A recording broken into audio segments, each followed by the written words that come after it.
In the farthest reach of a desert that seems to breathe with the slow rhythm of an ancient sleeping creature, there stands a single archway, crumbled, bowed, and half consumed by drifting moonlit sand. It rises not as a monument, nor as a warning, but as a quiet invitation, as though the night itself has shaped it from dust and memory. Some believe the desert created this arch to mark the boundary between the waking world and the forgotten one. Others say it is the last surviving threshold of a city whose name has dissolved into the wind, surviving only in the faintest fragments of old traveler songs. It is said that when the moon climbs low and pale over the dunes, the arch casts a slender shadow shaped eerily like an open door. And those who come near feel, without knowing why, as though they are standing at the edge of something sacred, something that does not speak, yet somehow remembers. Beneath the cooling hush of the desert night, the listener steps closer. The sand shifts softly under imagined feet, though the ground bears no trace of footsteps at all. Some travelers once claimed that no footprint ever lasted in this place. The desert swallowed every mark, every sign, every attempt to leave evidence of passage. Whispers tell us that the earth here knows how to preserve its secrets. A faint trail, seen only in certain angles of moonlight, seems to lead inward toward where walls, streets, markets, and voices once lived. But nothing remains now except the feeling that something once passed through, gently and without struggle, almost like breath. And so the drifting begins. Beyond the arch lies only open desert, yet stories insist that a city stood here, a city that breathed in harmony with the stars. Beneath the silence lies the memory of stone pathways lined with brass lanterns, of low, echoing halls where travelers rested from the long and thirsty roads, of towers etched with spirals meant to mirror the shape of the winds that carved this land. Some elders claimed they heard, in their youth, the echo of bells coming from these dunes. Not the harsh clanging of metal, but delicate tones like glass warmed by fire. Perhaps they were never real bells at all. Perhaps they were the voice of the dunes themselves, speaking in the only language the wind knows. Whispers tell us that caravans once traveled here, guided not by maps but by a wandering gleam, an unearthly flame kept in a silver bowl. No one remembers who tended the flame, or where its fuel came from, or how it survived the desert nights. But its glow was said to rise like a star from the horizon, calling to weary wanderers who sought a place of solace, where sandstorms softened at the threshold and water tasted of quiet miracles. If the flame truly existed, it has long faded. Now only the memory of its light remains, thin as a sigh, persistent as a heartbeat in the dark. Somewhere in the stillness, the listener senses shapes forming in the mind's dusk. Illusions rise gently from the sand, as though the night wishes to remind us of what sleep may soon forget. A stone market, its stalls draped in sun-bleached cloth, flickers into being at the edge of imagination. Star-carved pillars rise behind it, their surfaces scraped by centuries of wandering dust. The air hums with the softness of voices that are no longer here, voices that have long surrendered to silence. Then, like mirages dissolving under dawn's breath, the visions drift back into the desert's waiting dark. Some believe that the city's true shape only emerges when one stands very still and listens, not with the ears, but with the quiet places of the heart. It is in this listening that the ruins take form, as though memory itself is reconstructing what time erased. Was this city truly conquered by sand? Or did its people choose the desert's embrace willingly, vanishing into its mysteries like a pilgrimage into the unknown? The contradictions lie before us like unspooled threads. Travelers from distant coasts spoke of a day the city's guardians looked to the sky and read an omen in the shifting constellations. It was a sign, they said, that called them elsewhere, somewhere deeper, somewhere hidden, somewhere the land could not hold. And so, under a moon marked by thin clouds, the people left in a procession that made no sound. When dawn came, the city stood empty, but no footsteps led away. None remained, as if the desert itself had inhaled them. Others, more earthly in their thinking, insisted that a great storm dismantled the city's heart and buried its beauty beneath the dunes. They said that the spirals carved on the towers foretold the winds that later swept them away, and that the last remaining arch stands today only because its foundation reached deeper than memory, gripping the earth like a stubborn ghost, refusing to be erased. Whichever story is true, if any are true at all, one truth lingers: this place feels chosen, not by people, but by silence. The listener steps deeper into the quiet, where the night opens like a soft curtain. Sand drifts in slow waves, almost as though underwater. Shadows stretch long, pale, and gentle. The dunes give the impression of breathing, not quickly, but with the slow patience of something ancient enough to outlast civilizations. In one moment, faint outlines of a great hall seem to rise. Perhaps it was once a sanctuary. Perhaps it was a gathering place where voices echoed like shared prayers. The air around it tastes of warmth, despite the cool of night. A memory without a source. A feeling without a story. One might imagine columns stretching towards a sky heavy with stars, their tops shaped like unfurled petals, or flames caught in stone. Then the illusion softens again, folds in on itself, and becomes merely air. Some voices only echo when we are ready to listen. Farther on, half buried in a ripple of sand, there is a stone bowl. Real or not, it is impossible to tell. But its surface glimmers with a faint suggestion of silver, and for a moment, the listener senses the warmth of something long extinguished. It is said such a bowl once held the guiding flame. Travelers spoke of its light as if it were alive, pulsing softly like the heart of the desert itself. Now it lies empty. Yet its emptiness feels intentional, like a candle that was gently blown out at the end of a ceremony. Not lost, simply completed. A soft breeze arrives, carrying grains of sand that whisper past the archway. They sound almost like distant footsteps, trailing away into the dunes where no paths exist. Footsteps that may never have belonged to any single traveler, but to the memory of all who ever sought refuge here. And still, no prints remain. Perhaps it was never meant to be found. Not truly. Perhaps the city was born not of stone and mortar, but of longing. A sanctuary shaped from the collective wish for a place where weary souls could rest. A city that awakened when needed and dissolved when the world no longer called to it. Some wanderers believe the desert hides not ruins, but decisions.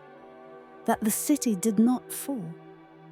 It simply chose a sacred silence. It chose to become a memory rather than a monument.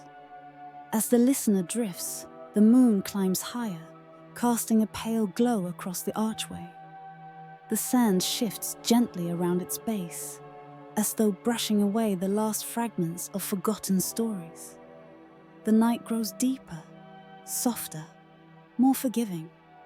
Time loosens its grip. The dunes settle once more. Ahead, the trail of imagined footsteps grows fainter, then softer still, until it merges with the desert's breathing. There is no end to it, because there was never truly a beginning. Only a continuation of silence, stretching far beyond the limits of sight. And so, the listener finds themselves kneeling, perhaps only in spirit, before the arch, not in supplication, but in recognition, as though standing at the threshold of something holy, something that does not demand to be understood. Some places prefer silence over survival. Some truths are carried not in the stones that remain, but in the spaces where stones once stood. And here, at this gate where footsteps vanish into the dunes, the night folds itself gently around the listener. The air grows still, the desert breathes, and the story settles back into silence, waiting for another wanderer, another dreamer, to listen again.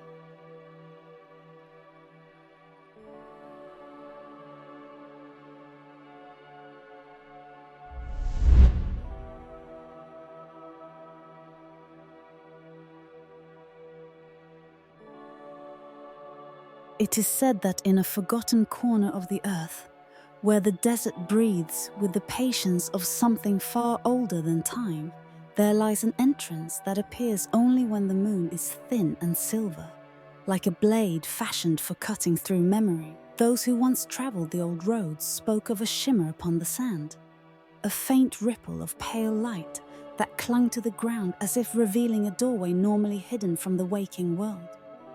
No map marks this place. No surviving chronicle claims it. Yet whispers tell us that beneath that soft gleam, beneath the hush of nocturnal wind, a buried passage once waited for the hands of scholars and seekers alike. Imagine the moment. The desert is still. The stars have stretched themselves across the heavens like a woven canopy of fire, and a single patch of earth glows with a quiet insistence. There, half covered by dunes but unmistakably crafted by thoughtful hands, lies a stone threshold carved with spirals that reflect the moon's slow drift across the sky. The spirals are shallow now, fragile, crumbled, veiled in dust. Yet even in ruin, they seem to breathe with memory, as though drawing the listener closer. In ancient times, or perhaps in some age that hovers between truth and myth, scholars descended through this gateway by torchlight. Their flames flickered against pale stone walls, carved into the earth itself, illuminating gentle curves and shadowed alcoves. It is said the air within was cool, touched by the faint scent of cedar dust and fading candle smoke. Scents that cling to quiet places where words have slept a long time. And beneath that moonlit entrance, chambers opened like petals of a stone flower. Some believe this was once a sanctuary of knowledge. Others claim it was a refuge for wisdom too subtle, too delicate for daylight. Whatever its purpose, the library beneath the moon's shadow held shelves carved directly into the bedrock, each one cradling scrolls bound with threads dyed a deep indigo. Those threads never faded, not even after centuries. They shimmered faintly, as though touched by the night sky itself. To hold such a scroll, it is said, was to cradle a sliver of the heavens. Now, of course, the library is gone, or hidden, or dream-bound. Centuries of shifting earth have swallowed its halls. Sand has poured through collapsed ceilings like a slow waterfall. The desert has claimed it, as deserts often claim things that linger too long in silence. But we are free tonight to walk its corridors in imagination, guided by torchless light and unhurried breath. Beneath the silence, let us step inside. The first chamber opens before us like a gentle exhale. Its ceiling curves into an arch. Moonlight filters through cracks overhead, falling in pale streams across the ground.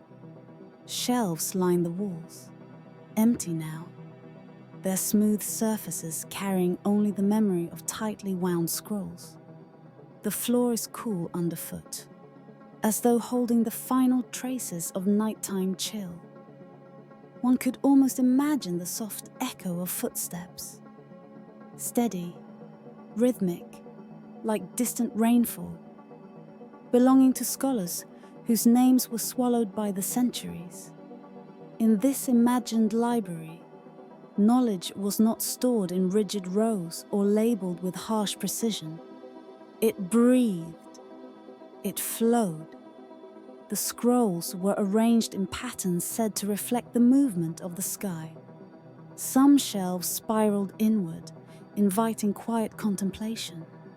Others stretched upward, encouraging the eye to follow them, like one follows the slope of a mountain. The entire library was a map of thought, shaped not by architecture, but by intention. It is said that the greatest treasures of this hidden sanctuary were not histories or tales of kings, but star maps, delicate charts of celestial motion drawn not as constellations, but as rivers. The scholars of this place believed that time moved in currents, not line. They saw the heavens as a living tapestry, its lights flowing and folding like water. To read one of their celestial charts was to drift along a river of moments, to feel past and future intertwined like ribbons in the same stream. But one must wonder, why preserve such wisdom in darkness? Why hide it deep beneath the earth, far from the eyes of common travelers, far from the light of day?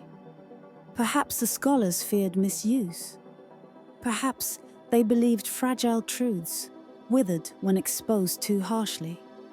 Or perhaps, and this thought lingers like a soft ember, the knowledge was never meant for the many. It may have been intended only for those willing to walk into shadow, willing to listen to silence as though it were a teacher. As we wander deeper into the imagined corridors, the darkness seems to shift, not threateningly, but with the soft quality of velvet draped over memory. Each alcove reveals something forgotten. Here, a stone table carved with symbols that twist like smoke. There, a hollow where a lantern once stood, its base stained faintly with soot. And at the far end of a narrow hall, a niche that might have held a single object of importance, now empty, though the air around it feels thick with lingering purpose. Some believe the library possessed a quiet intelligence, as though it was aware of the knowledge it sheltered. They say the walls seem to hum faintly at dusk, vibrating with the breath of written thought. And at midnight, when the moon sat highest, the scrolls were said to glow faintly, each thread of indigo catching the light like a thread of silk caught in the wind. Scholars wrote of a sensation, a presence, as if the library itself were watching, waiting, listening.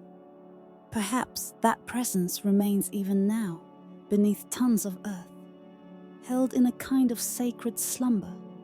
Let us imagine the deeper chambers. One hall leads to another, narrow passages widening into circular rooms. The air grows cooler, touched by the mineral scent of stone untouched for ages. Patterns etched into the walls resemble waves, spirals, and branching trees. Symbols echoing across ancient civilizations, though never in the same form. The people who built this sanctuary were not trying to replicate the world outside. They were mapping the world within. A particular chamber feels important. Its ceiling is high, too high for a place buried underground. Light seems to cling to its walls even without a visible source. Here is where the Star River scrolls would have been kept. Their racks were arranged like spokes of a wheel. It is easy to picture scholars unrolling them carefully, tracing each spiraling line with reverent fingertips. Their whispers would have been soft, barely rising above breath. No echo dared disturb the harmony of that room. Some say the library was abandoned intentionally, that its scholars sensed the shifting desert long before sand began to fall. They withdrew quietly, carrying only their simplest writings, leaving the deeper truths sealed within the earth. Others claim the desert came swiftly, swallowing entrances, burying halls, sealing knowledge in its slow embrace. Both stories feel true. Both feel incomplete. Perhaps the most haunting thought is that the library allowed itself to be taken. That knowledge which knows its own fragility is capable of choosing silence. We pause in the deepest imagined chamber. The air is still. The dust is thick and undisturbed. A faint, cool breeze touches the skin. Though there is no wind this far underground, it feels as though the chamber is breathing. Memory can be a form of light. That is what the scholars believed. They carved it into the stones. They wove it into their scrolls. They lived by it. The idea that to remember is to illuminate, and to forget is simply to rest in shadow. Standing here, we sense that belief still lingering, like a soft pulse beneath the ground. It is tempting to wonder what truths lie beneath the sand now. What secrets remain wrapped in indigo thread? What star rivers continue flowing in darkness, unseen by any living eyes? But the desert guards its memories gently, not cruelly. It does not bury to destroy. It buries to preserve, to cradle, to let wisdom sleep. And so we return, gently retracing our path through corridors that feel more imagined than historical. We pass the silent shelves, the hollow lantern niche, the spiral carvings disappearing into dust. We step once more toward the buried staircase that leads upward. And as we ascend, the moon, that patient watcher, begins to lower itself along the horizon. The shimmer at the entrance fades. The thin silver glow that once marked the passage softens, then dissolves entirely into the sand. The desert becomes indistinguishable once more, seamless and unbroken. Where memory fades, silence follows. Where silence settles, dreams begin. Perhaps the library was never meant to be found again. Perhaps it continues to exist only in the spaces between waking and sleep. A sanctuary of thought, waiting for those who wander through the quiet rooms of their own minds. Some voices only echo when we are ready to listen, and some knowledge, wrapped in shadow, waits patiently beneath the earth. Unseen, unspoken, dreaming in its own soft light.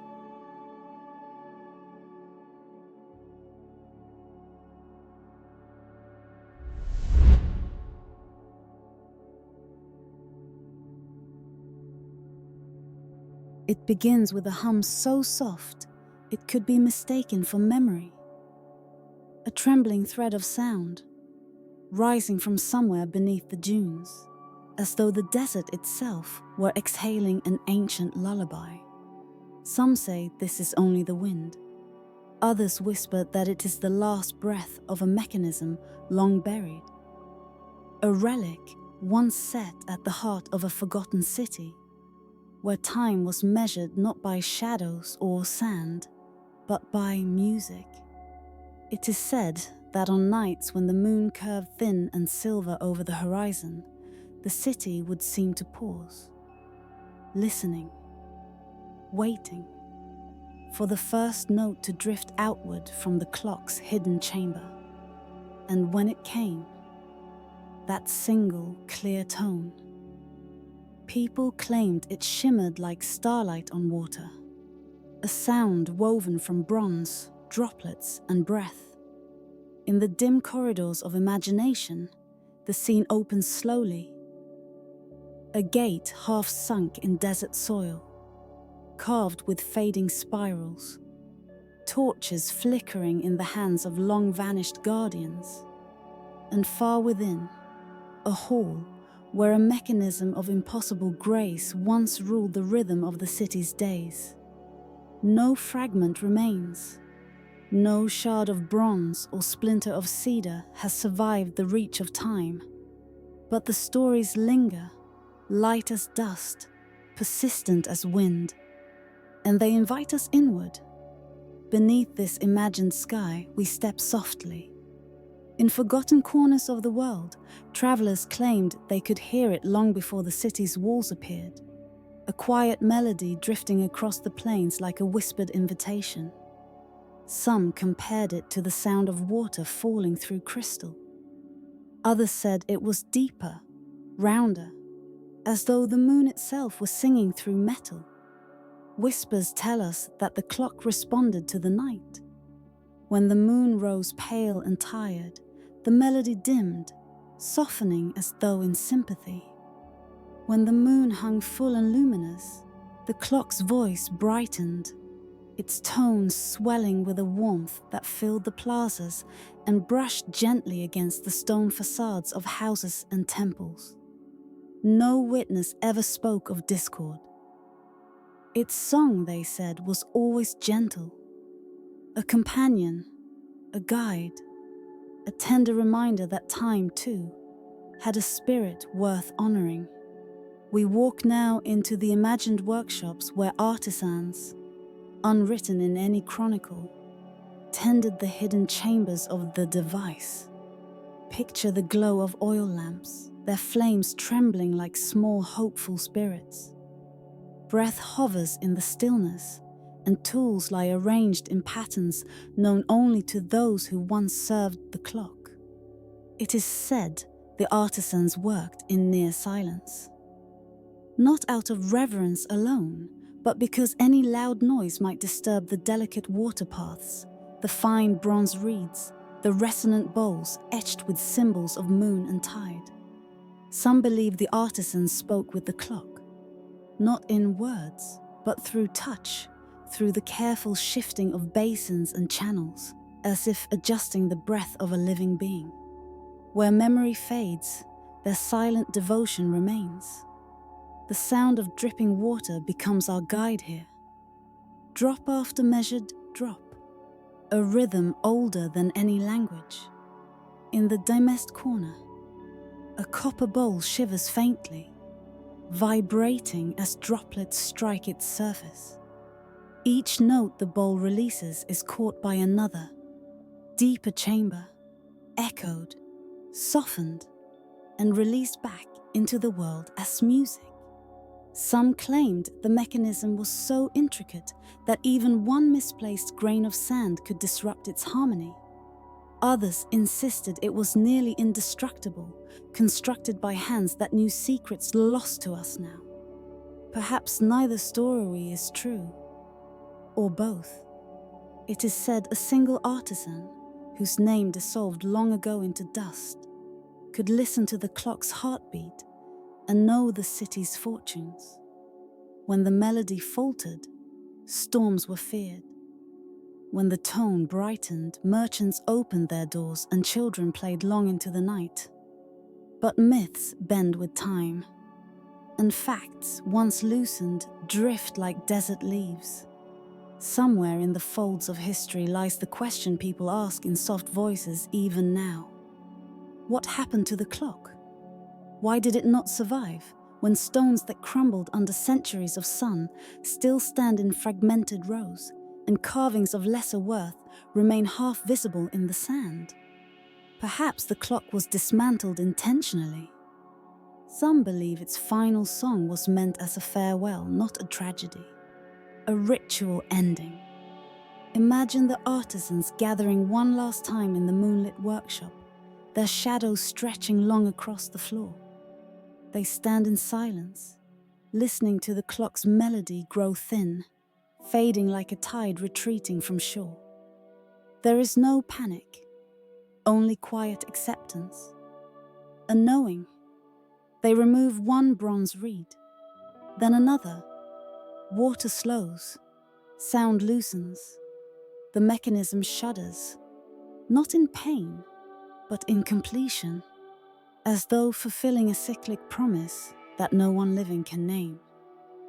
Then comes the last note, clear and impossibly delicate, the kind of sound one wouldn't dare touch for fear it might dissolve. It hangs in the air longer than any that came before. A final thread of moonlit music offered to the night. And when it ends, the clock falls still. Some stories claim the city vanished soon after. Not erased, but swallowed by shifting winds, carried gently into silence. Others say the people departed willingly, guided by a prophecy that the city's spirit had completed its task. There are even those who insist the clock's melody opened a gate hidden beneath the earth, a passage meant only for those who listen deeply enough to understand its message. These are stories, nothing more. Yet in the quiet places of the mind, in the soft and vulnerable hours of night, they feel possible. Now we drift through the imagined ruins, guided only by starlight. Dunes curl like sleeping giants. Ancient arches lean towards each other, their shadows forming doorways into forgotten rooms.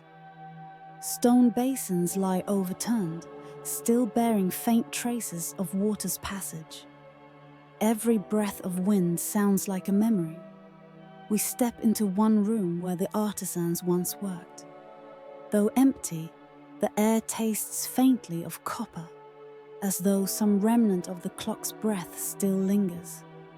On a table lies a single tool, a crescent-shaped instrument etched with spirals that mirror the moon's cycles.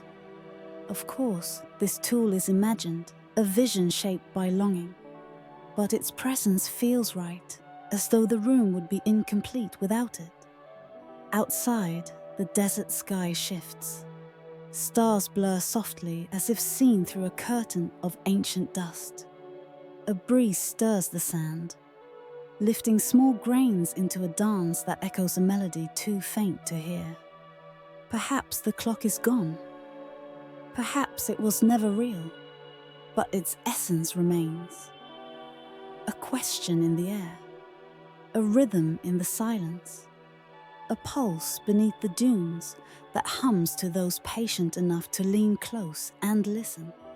It is said some travelers, wandering far from any marked path, have fallen asleep beneath the open sky and woken to the sound of water, dripping steadily from nowhere. When they rise, they find no spring, no cave, no oasis, only sand, smooth and undisturbed. But the sound lingers, soft, measured, musical, as though the night still remembers, as though time itself is trying to sing. And so this chapter closes the way it began, with a hum fading gently into silence, leaving behind only the question that slips into the mind like a small glowing seed. If time once sang here, does its melody still linger beneath the dunes, waiting for someone patient enough to listen?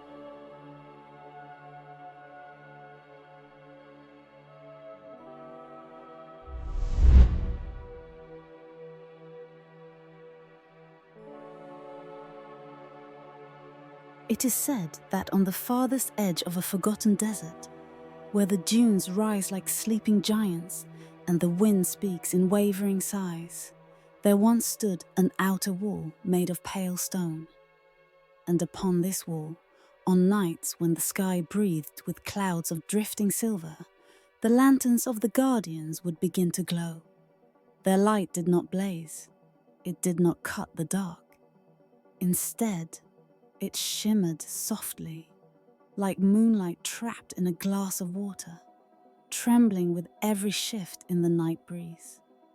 This is where the story begins, in a place whose silence feels older than any language, in a time when the boundary between memory and myth had not yet hardened. The lanterns sway gently, tied by cords woven from desert reeds and thin strands of animal sinew. They hang like patient companions, carved from translucent stone found deep beneath the dunes, stone that seemed to glow even when untouched by flame.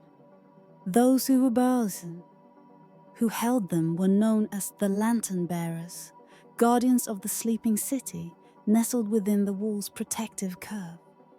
Whispers tell us that the first lantern was lit by a woman whose dreams were said to echo with visions of the night sky. She carved symbols, spirals, crescent marks, star teeth, into the lantern's surface as a testament to the unseen forces that walked between dusk and dawn. Every lantern crafted afterward mirrored her devotion. Each bore upon its rim a symbol of the moon. Some carried the tracings of ancient tides, others the faint grooves of feathers or falling sand. The chapter opens between these quiet lanterns, caught in the breathless stillness of a desert night. Their dim glow forms a path along the outer wall, a spine of light stretching across the horizon. It is an invitation, gentle, mysterious, and utterly unhurried, for the listener to step into a realm where time folds like silk. It is said that only one lantern bearer walked the wall at a time, so that the city's dreams would not be disturbed by overlapping footsteps. On this night, the lone figure pauses at the first gate, where a carved archway rises from the sand like the rib of some ancient, long-buried creature. The air here is cooler, thick with the scent of stone, still radiating the day's heat. The lantern in their hand glows with a mild, honey-soft radiance, casting a pale halo on the ground. They whisper a blessing, softly, almost reverently, allowing the words to drift outward into the dark. No one alive knows the exact phrasing of these blessings anymore. They are older than written memory, shaped by voices long faded. But it is believed they carried wishes for safe passage, for quiet dreams, for the gentle turning of the world through night toward dawn. And most importantly, they were meant to keep wandering spirits from approaching the city's walls. Beneath the silence of the desert, it is easy to imagine such spirits. Shadows stretched thin across the dunes, echoes of footsteps that never belonged to the living. The guardians moved with an understanding that the night held more than darkness. It held echoes, mysteries, veiled presences, drifting like thin mist. The lantern bearer moves again, the soft crunch of sand barely audible beneath their steps. They trace the perimeter of the wall, stopping at evenly spaced intervals, as though the wall itself breathes slowly, and they are marking each heartbeat. The lantern's glow wraps around crumbled stones, illuminating the delicate carvings that time has not yet claimed. Spirals guide the eye toward cracks in the masonry. Star-shaped impressions mark places where the wall once bore gems, stolen by the desert's slow hand. Whispers say the lantern bearers were chosen not for strength, nor for skill with weapons, but for temperament. Only those with calm spirits and steady breath could walk the outer wall without disturbing its quiet equilibrium. Some carried lanterns that burned with a faint blue sun shimmer, others with the warm gold of trapped sunlight. All moved like drifting feathers, weightless and slow. But here, in the soft light of this wandering lantern, a contradiction hums beneath the surface. If the guardians stood watch with such devotion, if the blessings truly held power, if the lantern light was meant to protect, then why centuries later was the city found buried beneath a sea of shifting sand? Why did this place vanish? Not with a storm or a battle cry, but with the quiet, inevitable patience of desert winds. Perhaps protection was never meant to ward off the desert itself. Perhaps the desert was not an enemy to be kept at bay, but a final veil meant to preserve the city's secrets. Some legends say the guardians were the first to sense the change. In one tale, the sands at the horizon began to ripple strangely, as though stirred by an unseen tide. In another, a soft humming rose from the dunes one night, a vibration felt more than heard, causing the lanterns to tremble in their holders. And in the oldest versions of the story, the sky itself shifted color, carrying a thin band of pale green light across the heavens, like a celestial warning. On that night, whichever version one chooses to believe, the guardians lit every lantern along the wall. Hundreds of glowing stones awakened in unison, forming a ring of soft, undulating radiance around the city. From afar, it must have appeared like a floating halo resting upon the desert floor. Some say this was an act of defiance, a final gesture of protection. Others believe it was a farewell ceremony, a ritual acknowledging that the city's time had ended. Where memory fades, myth gathers its courage. And in these myths, the lantern bearers stood silently, shoulder to shoulder along the wall's highest walkway, their lanterns held at heart level. They watched the desert approach not with fear, but with acceptance, as one would watch a tide returning to a shore that has been waiting for centuries. It is not known whether the city's inhabitants slept through this night, or gathered in the central plaza to watch the halo of light shimmer around them. But the lantern bearers continued their vigil. Some whispered blessings into the wind until their voices grew hoarse. Others traced the carvings on their lanterns, feeling the grooves of spirals and star shapes like comforting prayers. A few simply watched the horizon, their expressions lost to the dunes of time.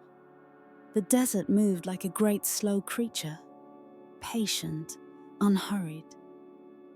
And soon, the ring of lantern light became less a boundary and more a memory. As dawn approaches in this retelling, the night begins to soften. Shadows loosen their hold on the wall. The sky wears the faintest shade of ash blue, touched by the first suggestion of sun. One by one, the lanterns begin to dim. Some flicker softly before settling into stillness. Others seem to sigh, exhaling their final warmth into the cooling stones.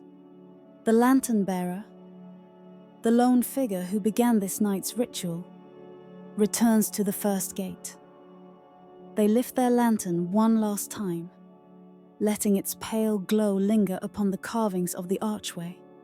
The spirals catch the dying light. The star markings glimmer briefly, and then the lantern's core cools, withdrawing the last ember of its radiance. In the quiet that follows, the air feels suspended, like the moment between two heartbeats. The city sleeps behind the wall, unaware of the long chain of guardians whose devotion carried it through the night. Perhaps it was never meant to be protected from disappearance. Perhaps the city's vanishing was its final transformation, a return to the desert that birthed it. Some voices only echo when we are ready to listen, and some stories fold themselves into silence, waiting for lantern light to return. The scent of heated stone lingers in the dawn breeze. Faint, warm, and fleeting, it is the last remnant of the night's vigil, a reminder that something sacred once moved here with quiet purpose. And as the sun rises, casting long shadows across the sand, the outer wall seems to breathe. Its stones glow softly, holding within them the memory of lanterns that once guarded the boundary between the living and the unknown. The silence that follows is not empty. It is a final vigil, a resting place for stories that still wander the desert, looking for a lantern's warm glow to guide them home.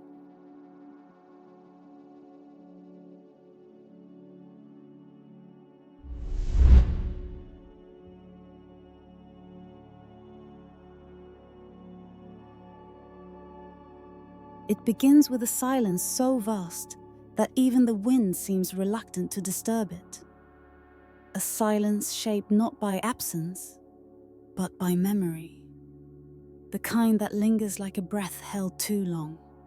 In the far reaches of the desert, where dunes rise and fall like the slow pulse of some slumbering giant, there lies a riverbed long given over to dust.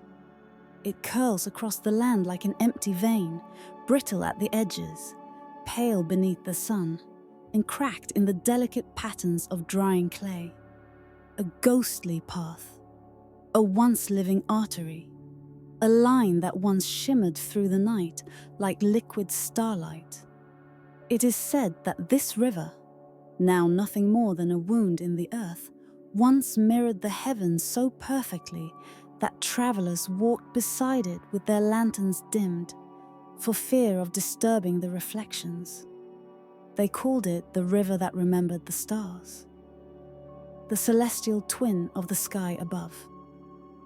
Its surface was so clear, so impossibly still, that constellations gathered within it, as though drawn down by an unseen gravity.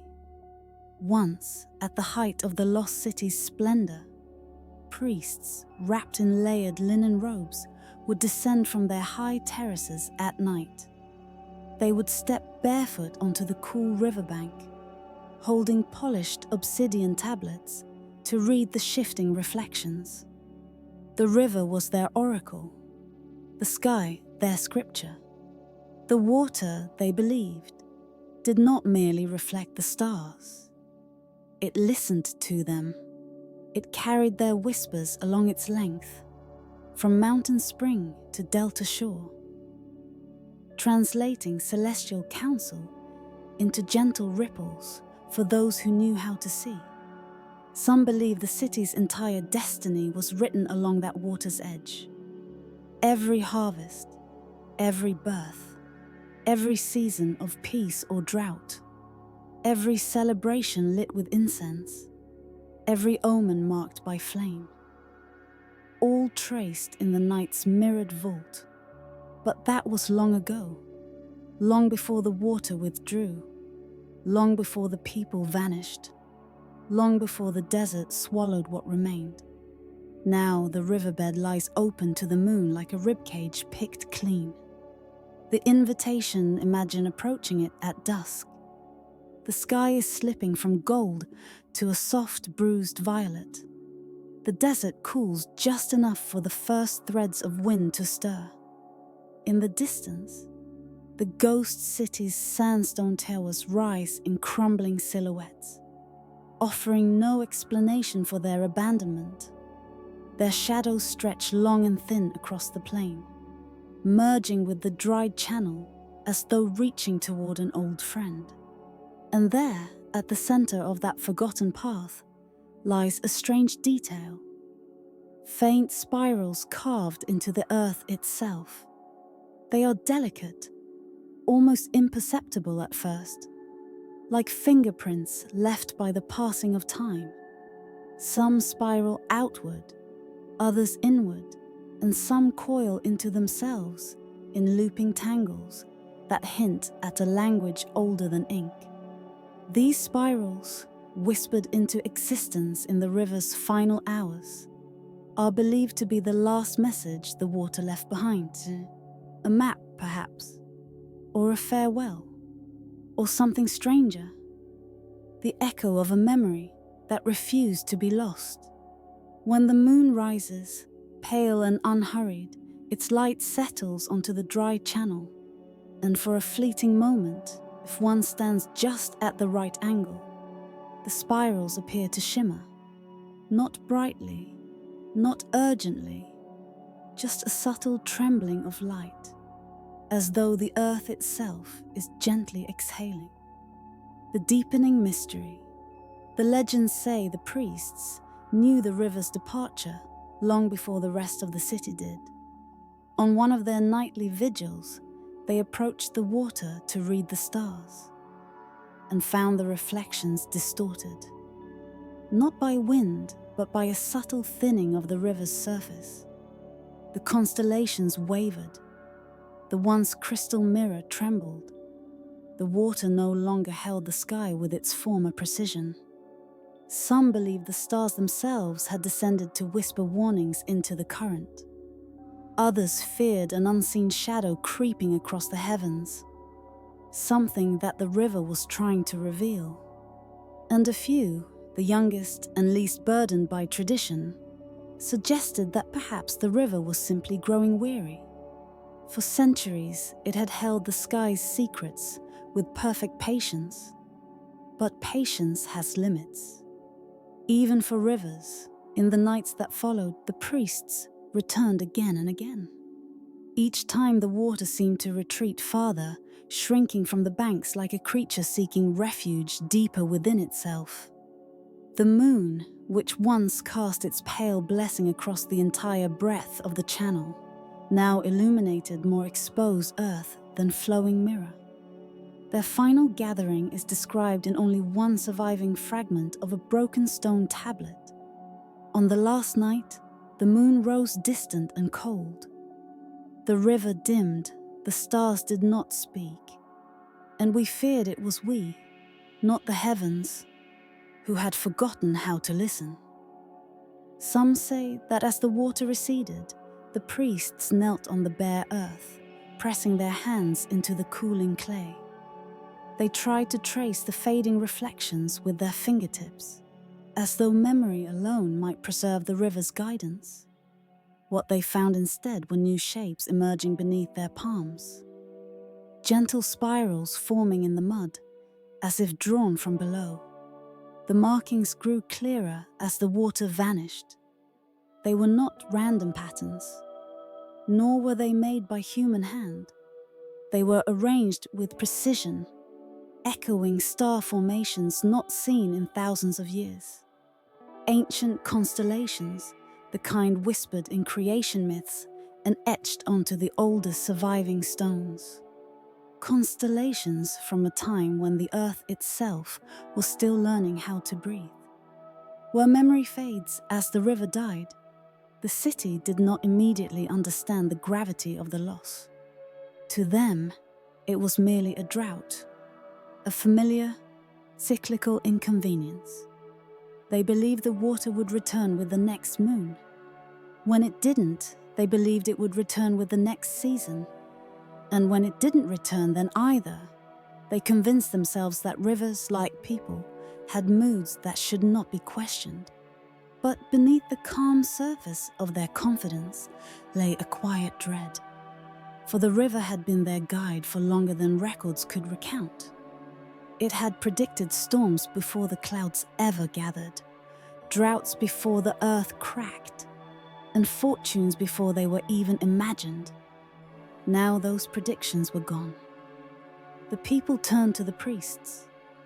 The priests turned to the sky, and the sky offered only silence. One by one, the ceremonies faded. Lanterns were lit with less conviction. The obsidian tablets were left untouched. Nights grew longer, not because the seasons changed, but because without the river's mirror, the heavens seemed immeasurably farther away. The city did not fall suddenly. It dimmed gradually, like a candle burning lower with each breath of wind. They continued to live, to trade, to chant their familiar prayers, but something within them loosened. A thread pulled from the tapestry of their spirit, until eventually, without fanfare or chaos, they departed. Some say they left in search of the river's source. Others think they fled from an omen they did not dare name. Only the spirals remained, drying, cracking, and settling into the bones of the earth. The fade into silence now, when twilight spreads like soft ink across the desert. The riverbed lies open and unguarded. Nothing stirs except the occasional wind carrying grains of sand like drifting memories. The spirals, fragile but persistent, whisper their patterns into the evening hush. If one listens closely, with the kind of stillness that comes only at the edge of sleep, it almost feels as though the river is not entirely gone, as though somewhere beneath the dust, beneath the centuries, beneath the forgetting, a faint echo of its former song still flows. Some travelers claim that on nights when the moon hangs low and weary, the dry channel glimmers faintly, just enough to suggest the presence of water. Not real water, but something like memory. A soft, celestial glow woven into the air. A few insist they have seen stars shimmering along the riverbed, not reflected, but resting there, as though the sky itself had knelt down to remember what once was. Perhaps it is imagination. Perhaps it is longing. Or perhaps the river's final act was not to vanish, but to simply step sideways into a realm where memory and star silence meet. In the end, nothing is certain. Not the course of the water's departure, not the city's quiet exodus, not the meaning of the spirals etched into the earth like forgotten prayers. But on the nights when the desert breathes gently and the world seems suspended between waking and dreaming, one might stand at the river's edge and feel. Not hear, not see, but feel. A subtle truth. The stars above still shine. Their reflected twins have long faded. But the river, in its own mysterious way, still remembers. And memory, like water, has its own tides. It flows not with sound or motion, but with presence. A soft echo in the heart that says, some voices only echo when we are ready to listen. And in that lingering whisper, beneath the weight of quiet skies, the ancient river continues its journey, not across the land, but through time itself, carrying the forgotten dreams of a city that once believed the heavens could be read in the shimmering breath of water. Perhaps it was never meant to be found again. Perhaps its purpose was always to vanish. A final celestial mirror, a final reflection, a final reminder that even in silence, ancient things remember. And so the chapter closes softly, as all forgotten stories do, with a dry whisper of wind where water once dreamed.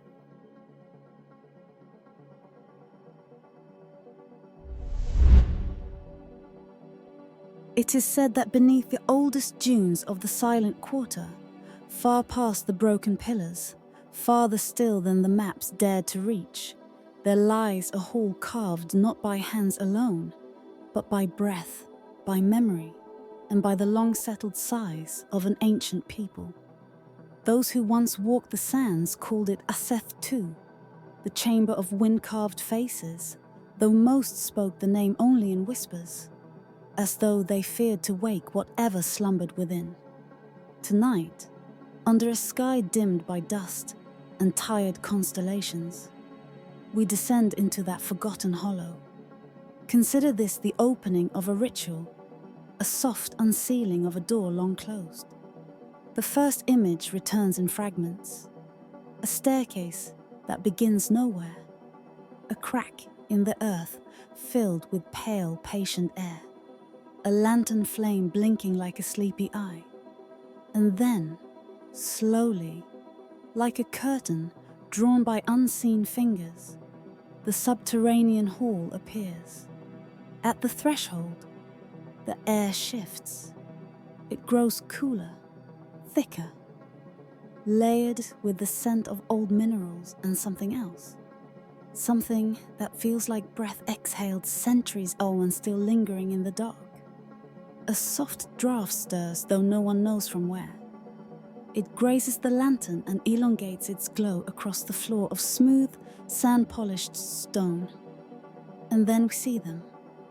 Faces, hundreds, perhaps thousands, carved into the walls with such delicate precision that even now, beneath this dim flickering light, they seem to inhale. The cheeks rise subtly. The eyelids hover between waking and dreaming.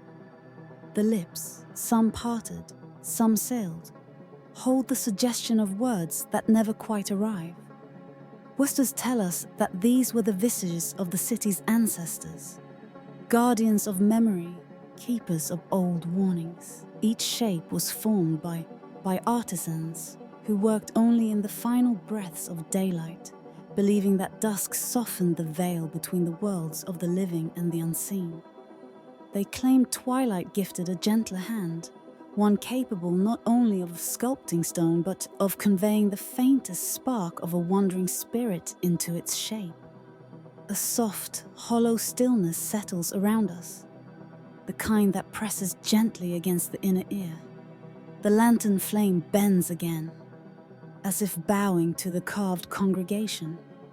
Shadows ripple across the walls, and for a moment, just a fragile, inhaled moment, one could swear the faces move. We walk deeper. The corridor stretches long and quiet, bending subtly like a river that forgot how to flow. The further we drift, the more the lantern's light seems to fold itself inward, as though it grows reluctant to reveal what lies ahead. But the faces continue, row upon row, expression upon expression, each marked by the same tender craftsmanship that blurs the line between sculpture and presence. Some appear serene, shaped by peace. Some seem sorrowful, burdened by some unspoken tale. Others, those set in the deeper recesses, bear an expression that is harder to name, a kind of yearning, a quiet supplication.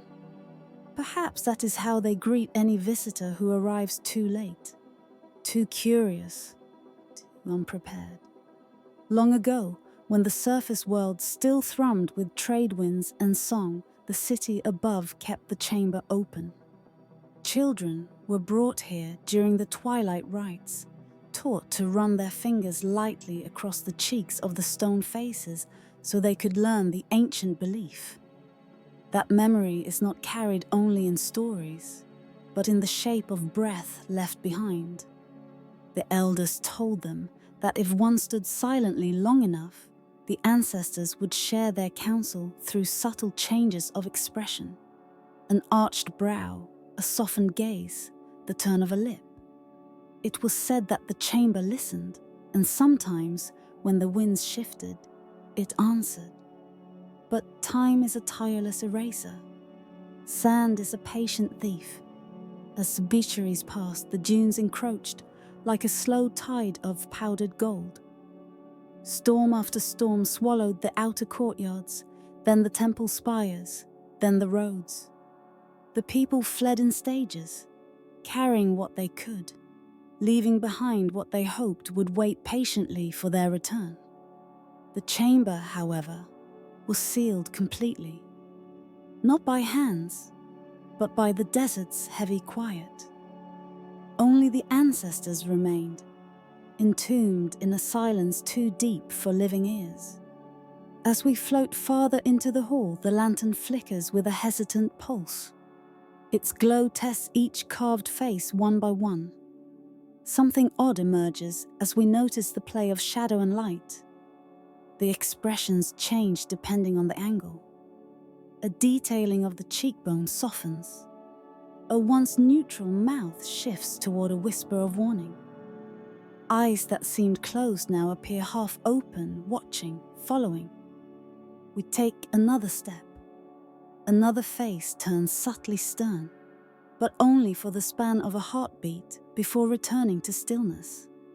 The artisans once believed the sandstone held echoes. Echoes that could be awakened only by breath and flame. Perhaps the shifting features are tricks of light. Or perhaps they are what happens when memory refuses to fully sleep. Beneath the silence, old legends murmur. Some claim that just before the city's fall, the faces began to change on their own, without lantern or torch. Brows furrowed, lips tightened. The warning was palpable, they said. But the people, dulled by peace and lulled by prosperity, dismissed it as superstition, as the idle fears of those who stared too long into the twilight. Others whisper that the ancestors did more than change, that they spoke, softly, urgently, a low chorus rising from stone lungs, urging the living to prepare. But few listened, and when the great storm finally rose, when the desert reclaimed its long-forgotten dominion, the city fell not with a scream, but with a sigh. The ancestors, carved in eternal vigil, watched it all pass into dust. Now they linger here, in this buried place, forming a quiet congregation of half-remembered faces, witnessing a world that forgot them. The chamber widens, our footsteps slow, not from fatigue, but from reverence, as though the air itself has thickened into a substance that demands gentler motion. A faint spiral descends into the stone floor, carved like a symbol of return, of cycles, of the winding journey all souls eventually take back to silence. Here, the faces grow older, more eroded. Some are missing pieces, the edge of a brow, the curve of a cheek, the suggestion of a smile. Yet even in ruin, they hold a certain softness, as though erosion did not diminish them, but set them free from strict definition. They appear more ghostly, more celestial, as if the moon itself had shaped them from dust. It is said this inner ring belonged not to the elders or the founders, but to the unnamed, the wanderers, the forgotten, the ones whose stories dissolved before they were written. Artisans carved them last, shaping their features from intuition rather than memory. Their faces bear no title, yet their presence lingers with an unmistakable weight. The weight of those who once held secrets too vast, too delicate to survive in daylight. A hush settles deep in the ribs, like an ancient hand pressed lightly upon the heart. We pause, we breathe, and for a moment, the silence responds, echoing softly, like sand sliding down the walls. Our journey draws toward its end, though no voice declares it so. Nighttime stories rarely conclude, they simply ting, like embers settling into ash. The lantern's flame trembles again, this time with the tone of farewell. Its glow grows smaller, tighter, as though the chamber gently exhales, encouraging its last visitor to withdraw. The faces near the exit seem more withdrawn now, their expressions fading back into unreadable quiet. Perhaps they offered all they wished to offer. Perhaps they shared warnings that the living still fail to hear. As we step backward, the walls soften into blur. Features melt into shadow. The carved ancestors recede into the cool breath of stone. One face remains, half lit, half lost, carved in a posture of perpetual supplication, as though waiting for a listener who has not yet arrived, or perhaps one who departed long ago. Its eye catches the lantern one final time, reflecting a glint of gold against the grain of ancient dust. The mouth lies open just enough to suggest a final thought, a quiet syllable that never had the chance to cross the threshold into sound. We stay with it for a heartbeat longer, suspended between presence and dream. The chamber grows dim behind it. The air grows still. And then, softly, reverently, without conclusion, the darkness folds around the face, drawing it back into its long sleep. Some voices, after all, only echo to when we are ready to listen. Tonight, we leave them resting. Tonight, the chamber closes once more, and in the gentle quiet that follows, the winds begin again to carve their memories into the endless waiting stone.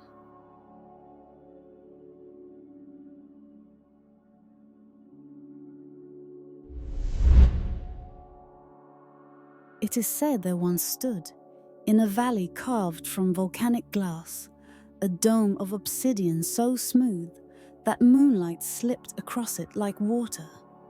Some believe it was not built by hands alone, but shaped by the patient will of starlight and time. And beneath that dome, in the hush that only ancient stone can hold, an astronomer kept vigil through nights that stretched into centuries of Lance. Imagine him there, a solitary silhouette, seated before polished instruments that glimmered faintly in the half-dark.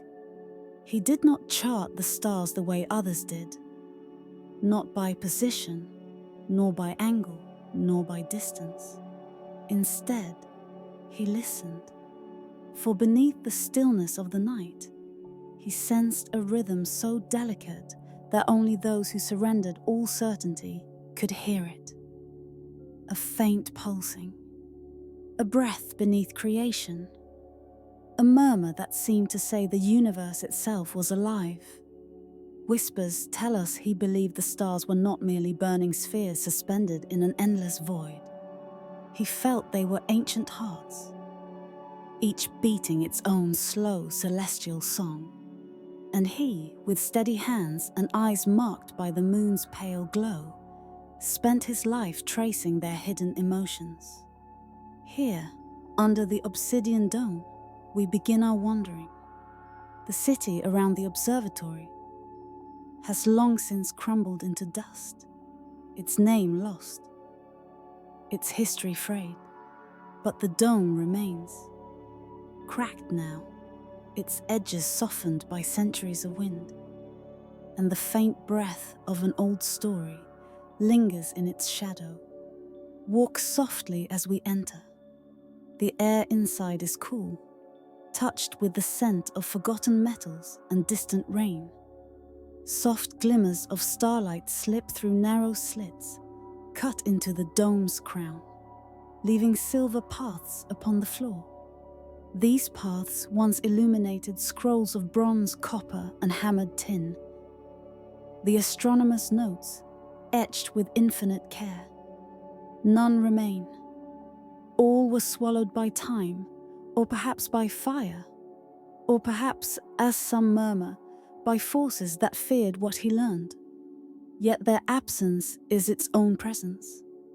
For standing here, where he once stood, Something of his devotion still lingers. A subtle echo, a residue of longing.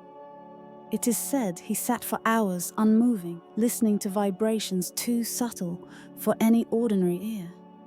Some nights, the dome itself hummed in answer. A low, resonant chord that made even the stars above seem to tremble. Beneath the silence, he felt patterns woven through the cosmic pulse. A sorrow that drifted from a dying star. A tremor of hope from a newborn nebula. A slow exhale from a galaxy turning in the deep. Where others saw distances, he saw emotions. Where others saw cold fire, he saw the memory of creation. But the story deepens. For whispers carried across centuries say the astronomer discovered something too heavy for any heart to bear. A change in the rhythm, a thinning of the breath of the sky. Some believe he foresaw the city's fate, that he knew, long before the tremors, before the falling ash, before the vanishing, that something unnameable approached. A tide of silence, a shift in the pulse. Others say he saw not doom but a calling, an invitation from the sky itself, summoning the city to step beyond this world and into another unseen realm. And there are those quieter still, who believe both are true. Hands brushing dust from curved lenses, carved from volcanic crystal. Breath soft against metal instruments polished to mirror brightness. Eyes reflecting constellations like distant fires trembling in the cold. He worked slowly, as though each movement were a prayer. Listening, measuring, surrendering. It is said he often whispered into the darkness, not with questions, but with gratitude, as though he were privileged simply to hear what others feared to imagine. Some nights he etched tiny inscriptions onto thin sheets of copper. Not diagrams, not equations, but spirals. Long, winding spirals that tightened toward a single hidden point. What did they mean? No one knows. But when morning light touched those spirals, the grooves glimmered like dew, and those who have seen fragments claim the lines vibrate faintly, even now, as though remembering a rhythm too old to fade. On storm-worn nights when the sky shook and the dome echoed with thunder, he did not retreat. Instead, he opened the slits wider, letting the stormlight flash across his instruments, letting the trembling of the sky fill him completely. It was during one such night, the last in the memory of his people, that he made his final inscription. A single line, a simple phrase, marked by the moon. No one knows what followed. Rumors say the city did not fall, it disappeared. Some speak of tremors that cracked the earth like brittle pottery. Some speak of lights descending, soft, spiraling, oceanic. Some speak of a hush so complete that every breath froze in the air. The astronomer's notes, etched into copper and tin, vanished with it. The people vanished, the towers, the gardens, even the river. Only the dome remained, as though rooted in a truth older than the city itself. But here lies the softest mystery of all. Did the astronomer foresee the end? Or did he hear a quiet invitation? A call to return to the place where breath and star were once the same? Perhaps he followed that call. Perhaps the city did too. Perhaps nothing was lost, only transformed. For some voices only echo when we are ready to listen. Now, centuries later, we drift once more through the silent chamber. Moonlight falls upon shattered instruments, their surfaces dull yet still holding the memory of a celestial glow. Fine dust covers everything like a thin blanket of time. The air is so still that even your heartbeat feels distant, softened by the vastness surrounding it. The dome has cracked open slightly, revealing a single shard of sky. Through that opening, one star shines brighter than the rest, steady, patient, breathing. It is said that if you stand perfectly still beneath that light, you may feel a faint pulse against your skin, as though the universe itself is exhaling very gently. Some believe that pulse is the astronomer's final gift, a reminder that the sky is not silent, that creation has a heartbeat, that we move within something alive. Others whisper a softer truth, that the astronomer is still listening, somewhere beyond time's reach, waiting for those who wander the night with open hearts, waiting for those who hear shapes in the silence, waiting for those who remember that stars too can feel. And so, here at the edge of the cracked dome, we pause. The air is cool, the starlight gentle, the rhythm subtle. A steady hum that dissolves into quiet. No answers, just wonder. The astronomer's chair stands empty in the mind's eye. His instruments lie in stillness. The city is gone, or perhaps only hidden, but the breath of the sky continues, soft, endless, unseen by most, yet felt by all who listen. Perhaps it was never meant to be found. Perhaps it was meant only to be remembered. And as the night folds slowly around you, as the universe softens into sleep, the last whisper drifts through the shadows. Somewhere beyond the silence, someone is still listening.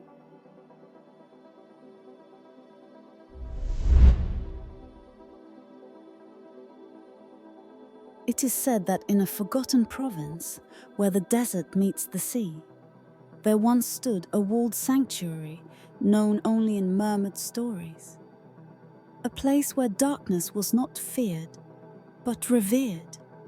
A place where night itself was invited in like an honored guest. Imagine then a gate of ancient sandstone rising from the dust, tall, solemn, and worn smooth by centuries of wind. And beyond that gate, concealed from all wandering eyes, stretched a garden that bloomed only after the sun sank beneath the dunes. Beneath the moon's tender glow, the garden awakened. The stone walls caught the silver light, as if painted with quiet reverence. Flowers, pale as ghost flame, unfurled their petals in slow, trembling breaths. Their edges shimmered faintly, as though brushed by the tiniest particles of fallen stars. Some believed these blossoms were not truly flowers at all, but crystallized whispers of forgotten dreams. Dreams that the city itself exhaled when the world grew silent enough to listen. Tonight, we step through the gate. Tonight, we walk where few have walked before. Breathe slowly. The night is gentle here. The gravel pathway beneath our feet releases a muted crunch, a soft rhythm that echoes the pulse of distant, unseen tides. Above us, the moon is swallowed by thin, drifting veils of cloud, its light filtering down in watery ribbons. The air is unusually still, as though caught between breaths. A mild fragrance, neither floral nor earthly, hangs suspended in a way that defies explanation. You inhale, and it feels as if some ancient memory stirs inside your chest, brushing against your ribs like a forgotten name. Whispers tell us that the priests who tended this place were not gardeners as we would imagine them. They carried no tools, tilled no earth, sowed no seeds. Their role was simply to wait, to listen, to keep vigil as the first hints of starlight coaxed the blossoms awake. These priests believed the garden was alive in a way most places are not rooted in soil, but in silence. They walked its paths barefoot so as not to disturb the fragile boundary between this world and whatever realm the flowers belonged to. They recorded nothing, wrote nothing, left no carvings. All that remains is a suggestion that the garden held the city's dreams, that the blossoms were vessels of unspoken longing, that their faint luminosity was the trace of wishes that never found words. And so we continue deeper. The path narrows, guiding us past low stone basins filled not with water, but with fine white dust that gleams softly, as if touched by moonlit frost. Some say these basins once rippled like liquid under the night, reflecting visions of the garden's final hour. We pass an archway of vine-choked pillars, though no vine survives. Only the ghostly impressions remain, as if something once clung here, delicate tendrils pressing gently into stone until both plant and impression faded away. Here, beneath the hush, it is easy to imagine the priests in their quiet procession, the glow of the blossoms reflecting in their calm, contemplative eyes.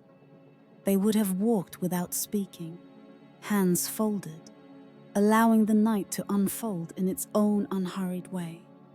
And at the center of the garden stood the moon court, a small courtyard encircled by slender columns. Its floor was paved with smooth slabs of green stone that always felt cool, even in the height of summer. Stand there with me now. Feel the soft breath of night slide between the columns. Listen. The silence carries meaning. Beneath it, an echo sleeps. It is said that on the very last night the garden bloomed, the flowers ignited with a brilliance unseen in all the years before. Their glow rose in soft waves like pale fire, washing the walls, the columns, even the sky in shimmering light. Some claim the blossoms were lifting themselves out of the world, carrying the city's dreams upward to the stars that first gave them form. Perhaps this is only myth. Perhaps it is truth softened by time. But what we know, what the sands have preserved, is that when morning came, the garden was gone, not withered, not dead, simply gone. No seeds, no roots, no trace of soil enriched by centuries of care. Only emptiness, as if the night had folded the garden into its cloak and carried it away. Some believe the priests wept then. Others say they smiled, recognizing the moment as the garden's rightful return to whatever celestial realm had birthed it. Others still whisper that the garden was not taken away, but revealed for what it always was, an illusion granted briefly to human eyes. We move slowly toward the farthest edge of the sanctuary, where the stones crumble into low scattered ruins. The moon casts long shadows that stretch like dark rivers across the courtyard. A faint breeze stirs, brushing cool fingers along your cheek. There, in the open space where the garden once pulsed with life, you may sense something. Not sight, not scent, not sound, but a presence. Like a memory that does not belong to you, yet feels tethered to your heartbeat. Perhaps the fragrance still lingers here, weaving itself into the quiet corners of the night. Perhaps the garden never needed soil to survive. Perhaps beauty can be fleeting and everlasting at once, held not in the world, but in the spaces we carry within us. And so we stand together before the emptiness. A courtyard of stone, a breath of wind, a sky softened by drifting cloud. Nothing blooms here now. Nothing glows. Yet the air feels full, as though something sacred exhales just beyond the edge of perception. Some truths do not vanish. They simply become quieter. The garden that bloomed only for the night may never be found again. Its walls may have crumbled, its priests forgotten, its final radiance swallowed by time. Yet something of it remains. Not in ruins, not in relics, but in the soft awareness that beauty does not need to endure to be eternal. You close your eyes, the faintest trace of fragrance rises. Impossible, unreal, yet unmistakably present. A fragrance that may never have existed, yet still, somehow, lingers. Perhaps it is the night itself, breathing through memory. Perhaps it is the echo of a dream too delicate to survive the sun. Or perhaps it is simply the whisper of the garden, drifting across the centuries, waiting patiently for a listener. And as sleep draws near, the moon court grows softer, the pillars fading, the sky dimming, the stones dissolving into a gentle blur. Where memory fades, wonder blooms. Where silence deepens, visions stir. Some voices only echo when we are ready to listen. Tonight, you listened. Tonight, the garden returned. Not to the earth, but to you. Let the night close around you now. Let the fragrance settle. Let the dream sink softly into the dark. The garden is gone. The garden is here. And the stars watch quietly, as they always have.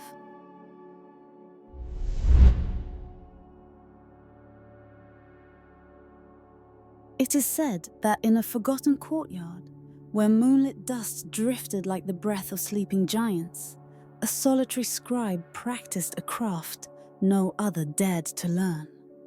Beyond the city's last lanterns, past the cracked pillars and the half-buried gate, there lay a hearth that never fully died.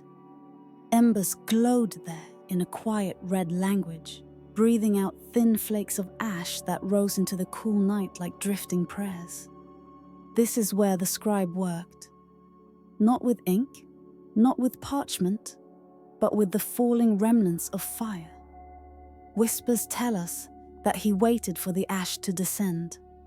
He held out his palms as the flakes fluttered downward, as gentle as moth wings, as fragile as the last breath of a long-forgotten god. And on each trembling fragment, he inscribed a message, short, soft, and sacred, using a stylus carved from the spine of an ancient quill. Some believed his words were blessings. Others feared they were warnings. But all agreed that the moment the ash left his hand, it dissolved, rising back toward the moon in a slow, spiraling ascent, as if carrying secrets too delicate for the earth to keep. On many nights, travelers claimed they saw a pale shimmer above the courtyard, a faint trail of light stretching upward like a ladder woven from dust. They said it was his messages, lifting themselves into the sky, returning to whatever silence had birthed them. And though none of his writings remain, the story has never faded. It lingers like smoke that refuses to disperse. Tonight, if you listen closely, you may feel the faint echo of his ritual, moving gently through the spaces between your breaths. Beneath the silence of that secluded courtyard, life unfolded in unhurried circles.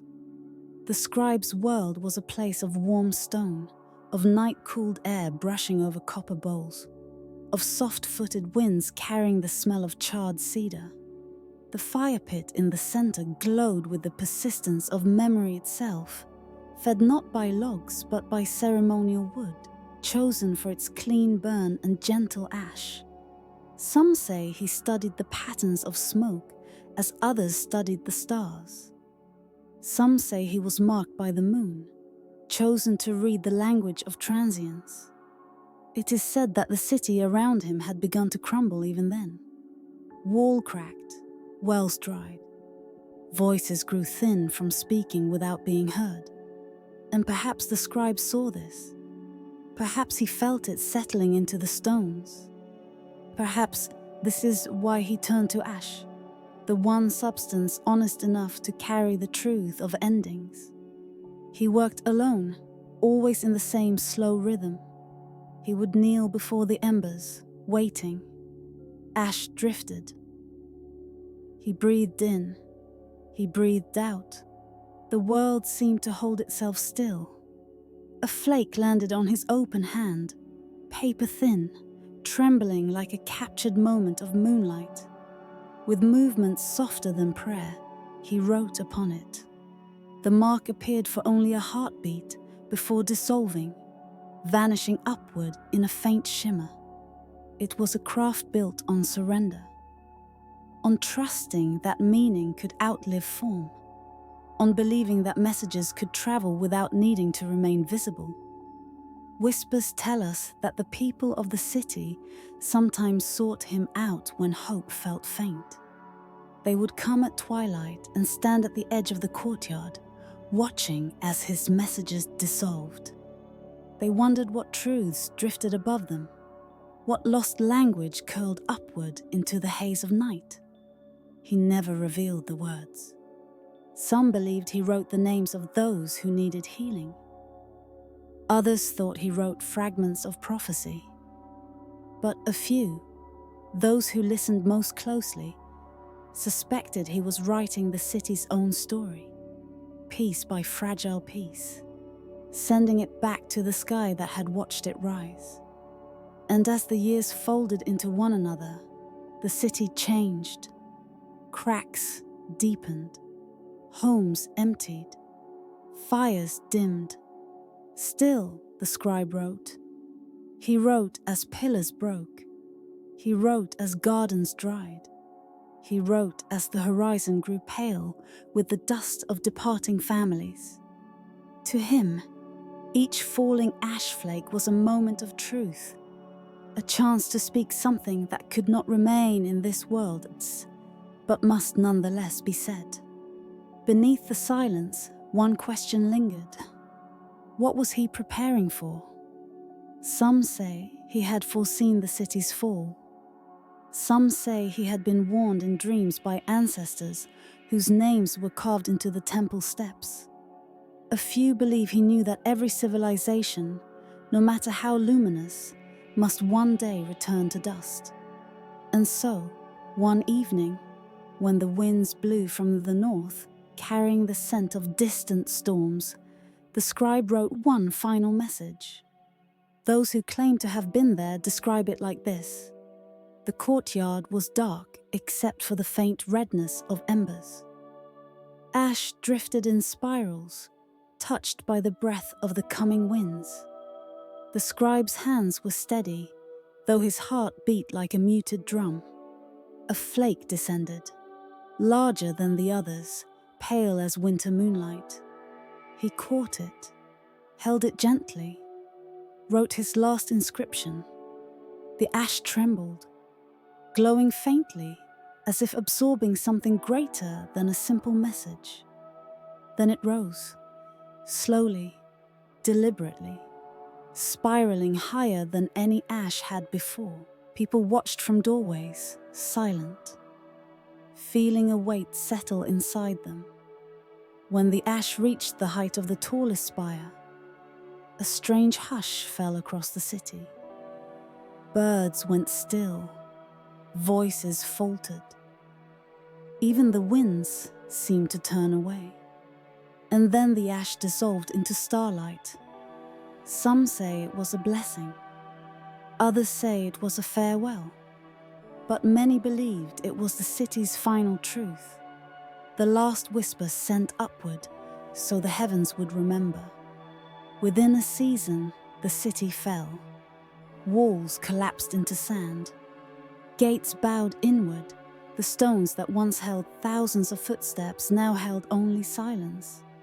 And the courtyard, with its ember pit and its drifting ash, became a place of pilgrimage. Travelers visited not for answers, but for quiet, a deeper quiet than the world usually allows.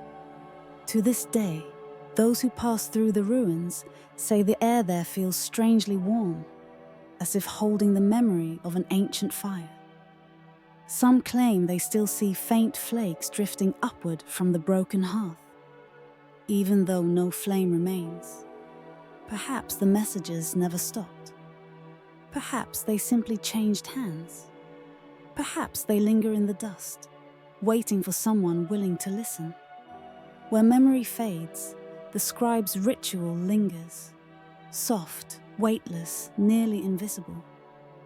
His story is a meditation carried on the breath of time, a reminder that wisdom often chooses the most fragile vessels: ash, dust, the remnants of what once burned brightly. We are told that nothing of his writing survives, yet his silence endures like a promise. When night deepens and the world slows to a hush, some say they feel a presence, quiet, luminous, guiding their thoughts towards stillness. Perhaps the city itself was an ash-written message, meant to rise for a moment, glow briefly with purpose, and then drift away once its time was done. Perhaps all cities are. Perhaps all lives are. And so that the story ends where it began, in that secluded courtyard, beneath a moon marked by ancient breath. A final ash flake rises. Its path curls upward, gentle as a sigh. It climbs past the ruined gate, past the sleeping pillars, past the dim hum of forgotten prayers, higher, lighter, fainter, until it disappears into starlight. And for a moment, a quiet, silver moment, the world feels suspended. A single answered prayer, drifting through the night.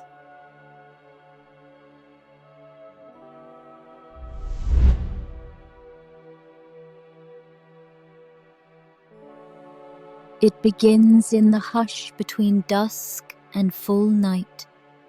In that hour when the desert exhales its heat and the city of pale sandstone seems to float, half memory, half mirage, above the trembling horizon. It is said there was once a path of ivory-colored stones set into the earth like a spiral unfurling from the city's quiet heart. No one remembers who first shaped it or what dream guided its design. Some believe the stones came from an ancient quarry now lost beneath drifting dunes. Others whisper that they were gathered from the bed of a vanished ocean, smoothed by tides older than human thought.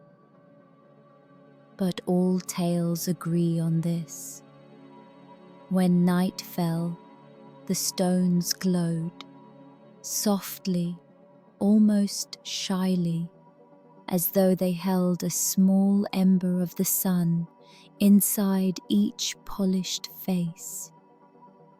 Even now, if one closes their eyes and listens carefully, the moment still lingers. The first breath of cool evening, the scent of dust and fig leaves, the hush of city doors closing, the gentle shimmer rising from the spiraling path like a constellation fallen to earth. And at the center of the spiral, where the light is said to have been most tender, a single stone once lay warm enough to soothe a trembling hand. inviting anyone who drifted near to step forward, to follow, to listen. Whispers tell us the path was more than just a walkway. It was a map of sorts, yet not of land or sky. Some said it marked the journey of the inner self, inward for learning, outward for release. The spiral curved upon itself gracefully, mirroring patterns found in shells, in storms, in the silent turning of galaxies. Beneath the silence, one might almost feel its intention, an old, patient wisdom pulsing through stone. Scholars argued for generations about its purpose. Priests called it sacred. Merchants found it curious. Children traced it with bare feet, laughing at the glow that followed them like a second shadow. But no voice ever truly captured the meaning of the spiral, for every explanation faded before the night's quiet insistence that some things are simply meant to be witnessed, not solved. As travelers once approached the final winding of the path, where the desert began to stretch outward like an endless parchment, something strange occurred. The pathway did not narrow into nothingness, as many spirals do. Instead, it simply stopped, cleanly, suddenly, at the very edge of the city. There, half buried in the sand like a final breath, lay one last stone. This stone was unlike the others. Its glow was dimmer, tinged with dusk-like violet. Its edges were carved with a symbol no scholar has ever deciphered. Some said it resembled a crescent cradling a star. Others swore it looked like a key or a seed or a doorway. Perhaps it was all of these at once, or none at all. What mattered was the feeling it gave. A gentle ache behind the ribs, a sense of standing at the threshold of something vast, as if the desert beyond were not emptiness, but an unwritten page waiting for a courageous hand. And so the spiral became the city's quiet ritual. On warm evenings, when the sky grew deep enough to swallow the last hues of daylight, footsteps would begin to echo along the stones. Some walked inward toward the Heartstone, seeking clarity. Others walked outward, following the spiral toward the symbol at the edge of the world, hoping perhaps for release from some unspoken burden. Where memory fades, we imagine one particular night, the last one. The city was already growing still, its windows shuttered against drifting sand. The moon hung low, marked by a faint halo, as if trying to recall its own forgotten shape. The stones glowed with their usual mild radiance, yet something about the light felt different, as though a breath was being held. It is said a few souls walked the path that evening, silhouettes drifting like slow-moving shadows. Perhaps they were elders seeking closure, perhaps young wanderers chasing omens, Perhaps those who had lost something or someone and needed the spiral's gentle companionship. They moved without haste, their feet brushing over warm stone. Lanterns were not needed. The path guided them with its soft light, revealing each curve, each turning, each widening circle. The city behind them dimmed into a whisper of rooftops. The desert ahead shimmered like the edge of a dream. Somewhere in the turning of the spiral, the air grew still. Even the wind seemed to pause. A warm hush settled around them, heavy with expectation. At the final stone, the one carved with the undeciphered symbol, they hesitated. The desert yawned before them, vast and unmarked. The symbol's faint glow pulsed in steady rhythm like a second heartbeat.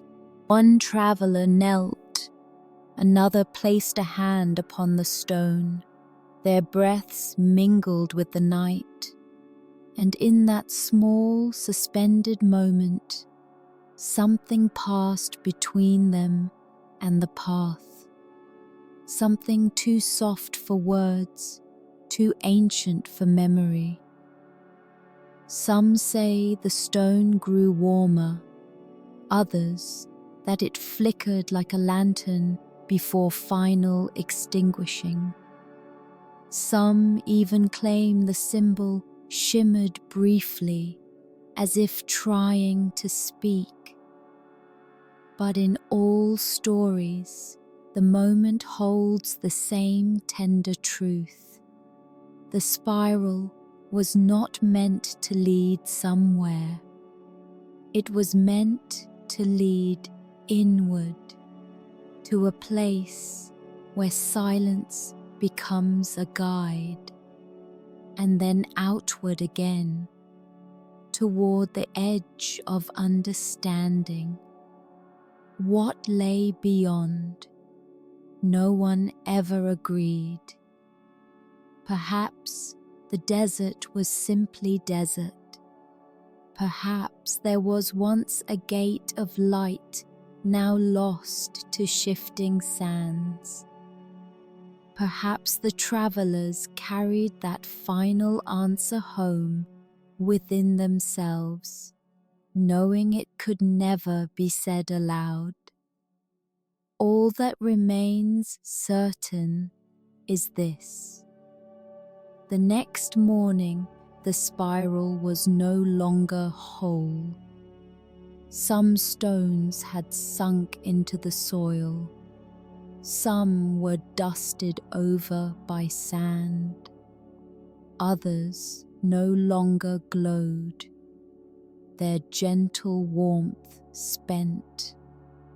And at the city's edge, the final stone was cool, its symbol faint.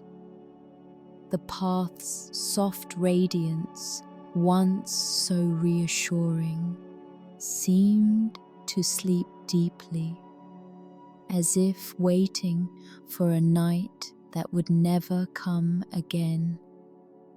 Tonight, as we drift through this story, we step again upon the pale stones. We feel their gentle warmth beneath our feet, the kind that spreads slowly through the body like calm returning after storm. The spiral curves before us, wide, embracing, its light pulsing in time with our breath. The desert carries its old scent of sun-baked earth and distant wind. Faint whispers rise from the dunes, telling fragments of forgotten journeys.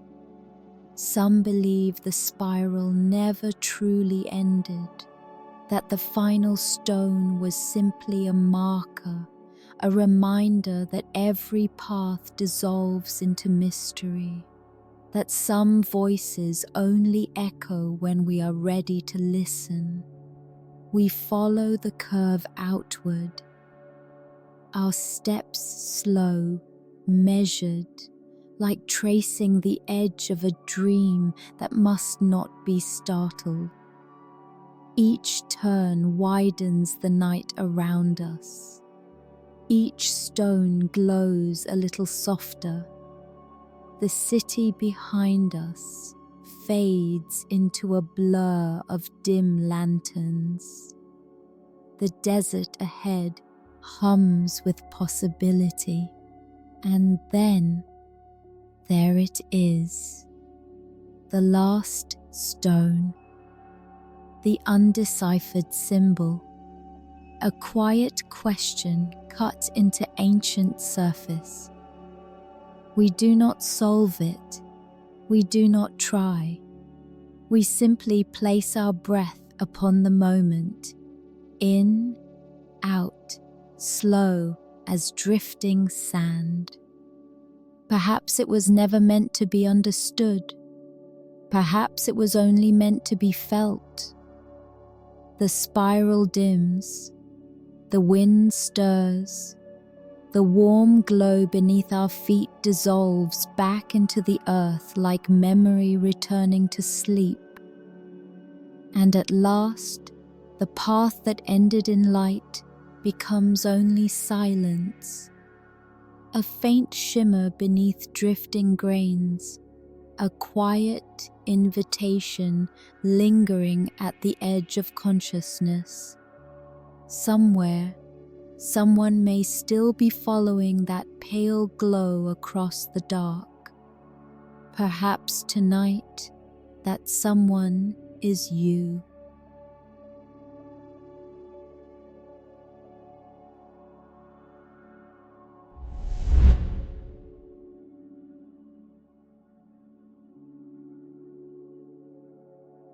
It is said that in a forgotten stretch of desert, where the dunes breathe like sleeping giants and the wind carries the last sighs of lost civilizations, there stands a temple carved from stone so ancient it seems older than silence itself.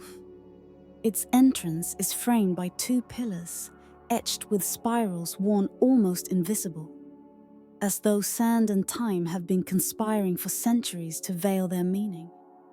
Whispers tell us that those who approach the threshold feel something shift, a faint tremor, not in the earth, but in the air, as if the temple is exhaling after a very long sleep. At the edge of night, the great archway looks like a mouth that once spoke in starlight. Some believe it still murmurs, soft as dust. Beneath the fading moon, its presence feels both sacred and sorrowful, as though it remembers those who once walked here barefoot, carrying offerings no one can name anymore. Inside, deeper than a breath, there is a single narrow aperture carved with impossible precision.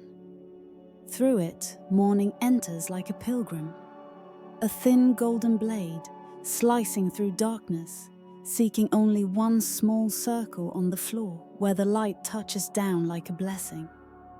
This is where our story begins.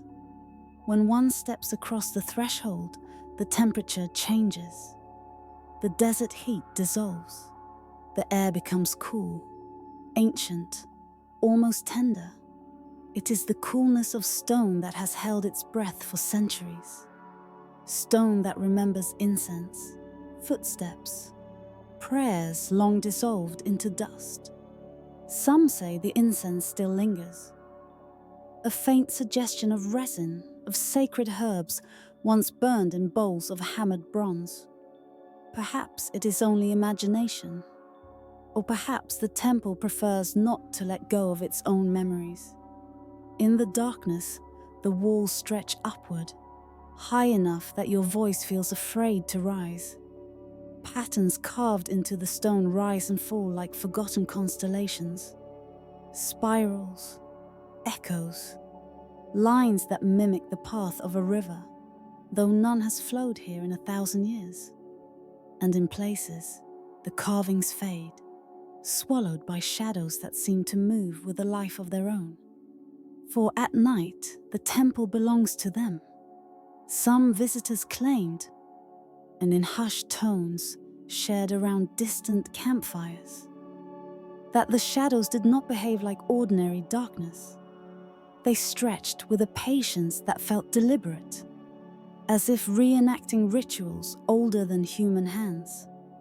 A few swore they saw silhouettes bow before the place where dawnlight would later strike, kneeling without bodies, without sound, without breath. It is said these shadows were the echoes of ancient priests and priests, their movements imprinted on stone, the way starlight imprints itself on water. Others believed they were not echoes at all, but the memories of the temple itself. Murmurs of whatever consciousness dwells within walls, carved to listen as much as to speak. And always, beyond every theory, there remains the unsolved mystery of orientation. The temple does not face the rising sun of this land. Its aperture does not align with the horizon of this earth. Instead, it points toward a distant starbelt, one that rises only briefly, and only during a particular season when the desert turns cold and lean. A star whose significance remains unknown, marked only in obscure fragments from civilizations that vanished before history learned to write its own name. Some scholars once suggested that the builders worshipped celestial beings, those who walked between constellations as one walks between trees. Others whispered another possibility, that the temple was not dedicated to gods at all, but to ancestors who listened to starlight the way one listens to breath, learning its cadence, its truths, its warnings. Perhaps it is neither. Perhaps it is both. The desert is full of stories that refuse to choose. Deeper inside the hall, the shaft of dawnlight becomes a silent promise. By day, it is a beacon. By night, it is an absence. A thin emptiness where light once traveled. A corridor of possibility. The walls beyond it hold mosaics made of dark stone, polished so smooth they resemble night water. When torches once burned here, their flames would have been reflected in those surfaces, doubled, tripled, turning the hall into a sacred chamber of moving embers. Now, they reflect only the softness of your own shadow. Beneath the silence, you feel the sense of ceremony still lingering, like a garment draped over the shoulders of time. Some say this temple was a threshold between worlds, the earthly and the cosmic, a place where priests knelt to greet the rising star, not because it gave them warmth or crops or seasons, but because it belonged to an origin older than the earth itself, a star that pulsed with a rhythm mirrored in human breath, as though the universe whispered gently, "We are of the same dust." Where memory fades, the line between myth and truth blurs. There are stories of a procession that once filled this hall. Figures moving slowly, each carrying a bowl of glowing embers. Their steps matched a chant too soft to survive the centuries, a chant believed to invite the star's wisdom into the human world. When the star appeared on the horizon, the embers dimmed, the shadows rose on the walls, and in that vast communion, the people believed the ancestors spoke.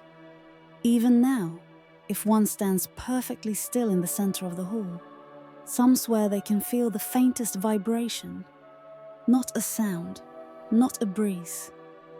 Something subtler, as if the stone remembers a song it is almost ready to hum again. Yet the temple keeps its secrets wrapped in silence. Perhaps it was never meant to be understood fully.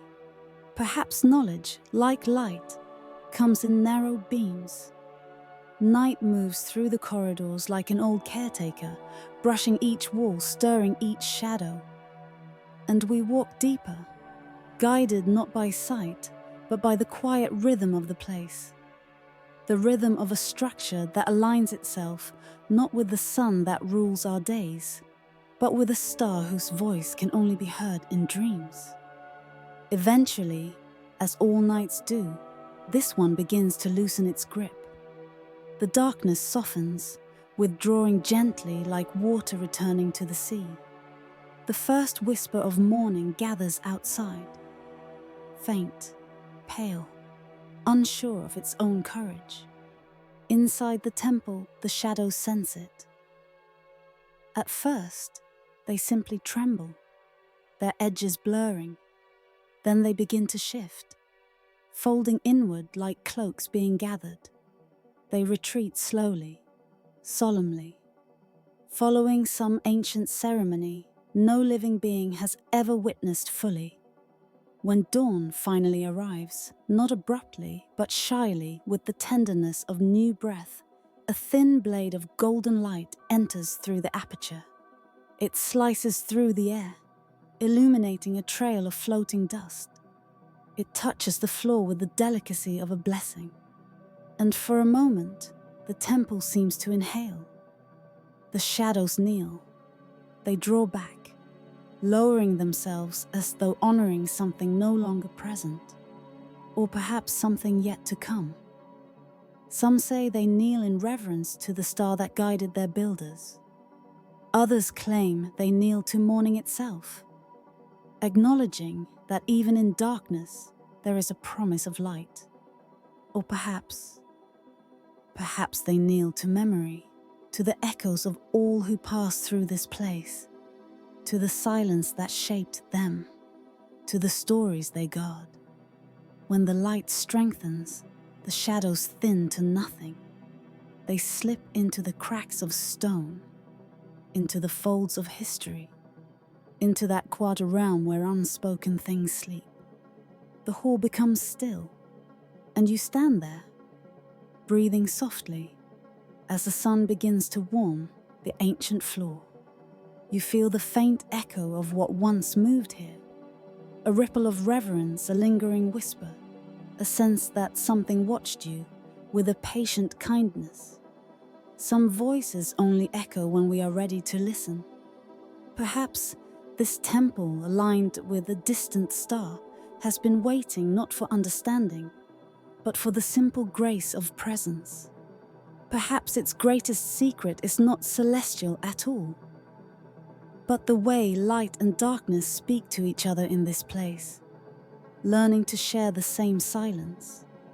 As you take one last look at the golden circle on the floor, its glow soft and sacred, you sense that the story is not finished. It drifts, like dust in the beam of dawn, suspended between worlds. And perhaps it was never meant to be found.